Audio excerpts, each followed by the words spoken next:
me tell you something. There's something very special about our first speaker. Very, very special. She is a big-time business owner. She used small business. She used business, a part-time business, actually, to fire her boss, to completely retire from corporate America, where she was already making six figures, but there was something about wanting to be in control of her own destiny that she desired. And see, what you need to understand when this young lady comes up to the front is that she is the reason behind all of this. Because she kind of went out there and took a chance and was able to create her own wealth, she's here this morning to share with us how she was able to do that. Isn't that a blessing? I tend to think about wealth, it always puts me in the mind of Harriet Tubman with the Underground Railroad. Because the information on how to get to wealth is all around us. But sometimes it seems like you gotta take a secret tunnel. Because see, you wouldn't have showed up this morning. It seems that way, right? But this morning, she's gonna give us that information. So if you have a pen and paper, you wanna take it out, you wanna understand that she put this entire event together for us this morning. She's 100% debt-free, right? Ladies, get on your feet and help me welcome my mentor and friend, Joanna to the front of the room.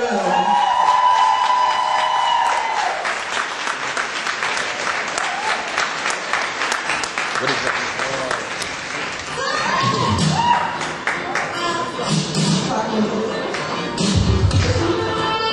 All right. Good morning. I'm coming out. I'm already out. Early on Saturday. I want to send some shout outs, man. I got my cousin in the room, group of 4. Shout out.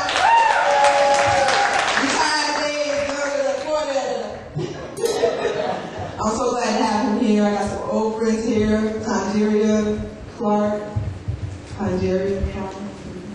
There she is. So she's trying not to wave her hand. But I got some old friends that finally made it out. And I'm really, really happy to see them. So thank you guys so much for coming out. Folks, my name is Joanna Moore. And man, I am so excited to be here. Did y'all notice we had technical difficulties again in the beginning of this? We were so planning to start on time. And we didn't have our clicker. These little gadgets, all this technology now, I'm telling you, it'll throw you off. So with that being said, how many people have a cell phone with them today? You got your cell phone, Blackberries, Crackberries. Hold your cell phone up for me. Everybody take your cell phone out. Hold it up. Thousands and thousands and thousands of dollars right here in the room. Okay? I want you guys to do me a favor. I want to see if you can do this. This is going to be a challenge. I want you to turn your cell phones off. Can we do that?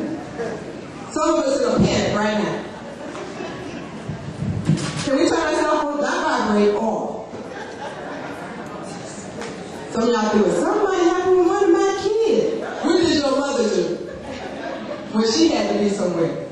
We need to take a break, guys. All right? Kind of disconnect sometimes. Disconnect. I have a life coach that was talking to me about my cell phone. She was like, listen, you disconnect for an hour each day. And I was like, I don't think you understand. I might miss something. But it's amazing.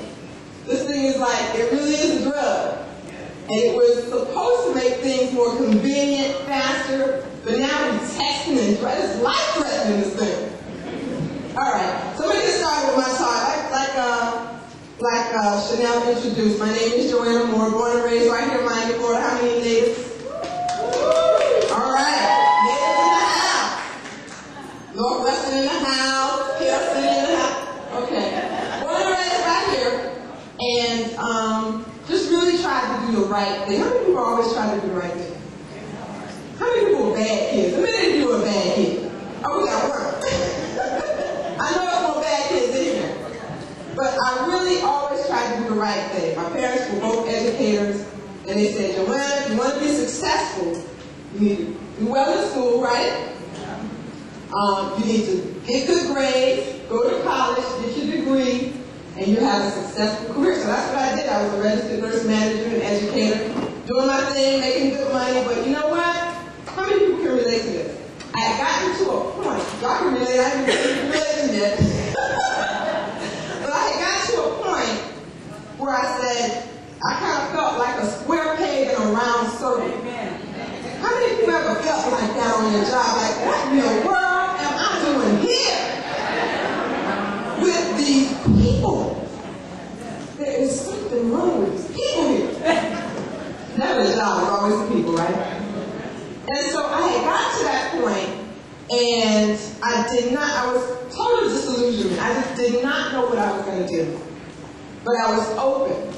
And I used to read all the magazines where they would have professional women, super women like we just saw.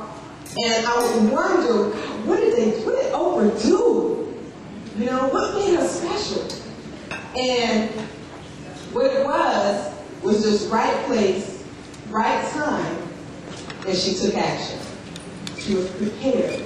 Because if you really look at Oprah, is she really all that better than the average journalist out there? Not really. There are a lot of great journalists. But what made her special was she was ready for the opportunity. And so, folks, I found out I needed to be ready for opportunity. So what I did, you know, like I said, I was reading these magazines, and I said, man, it would be great if I could own my own business. But I had one problem. I had absolutely no skill set whatsoever in running a business.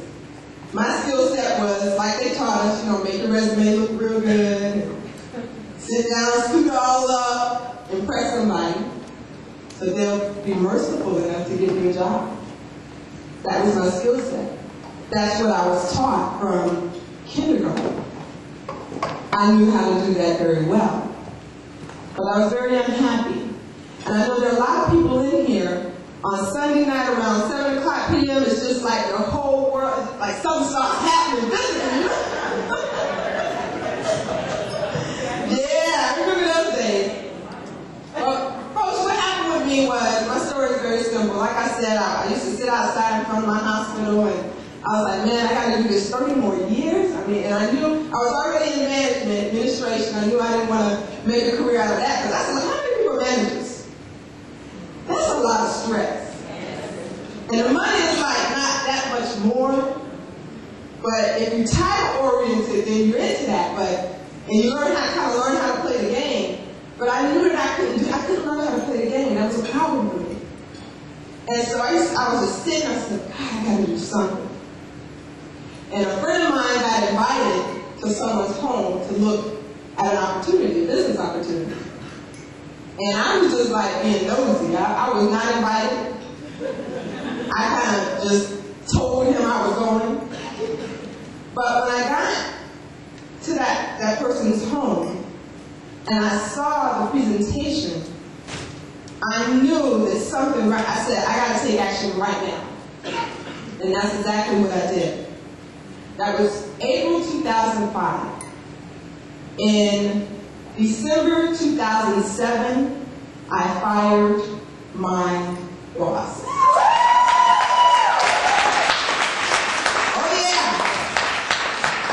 And let me tell you something. If you want to feel liberation, you need to do what it takes to fire your boss. There is nothing in the world like having that feeling like you need me more than I need you.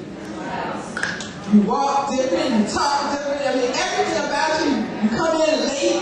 You use the photocopier with stuff you ain't supposed to be. I mean, you just don't care. That's one thing I do miss about my job. The photocopy and the fax machine. Boy, I tell you, it's to wear that thing out. But it was just information. It was just, how much time do I have? I'm talking a lot. It was just information. Information is so powerful. But folks, we got to start, or ladies, gentlemen, we got to start absorbing the information. Life is short and times are hard. The president said it's going to get worse before it gets better. So is now a time in your life to take action? Absolutely. We got a kind of creative clicker here. Let's see. Now this gentleman here, how many people have heard of this gentleman? Robert Kiyosaki. Raise your hand. How many people have read a book? Listen to a CD. This gentleman changed my life because when I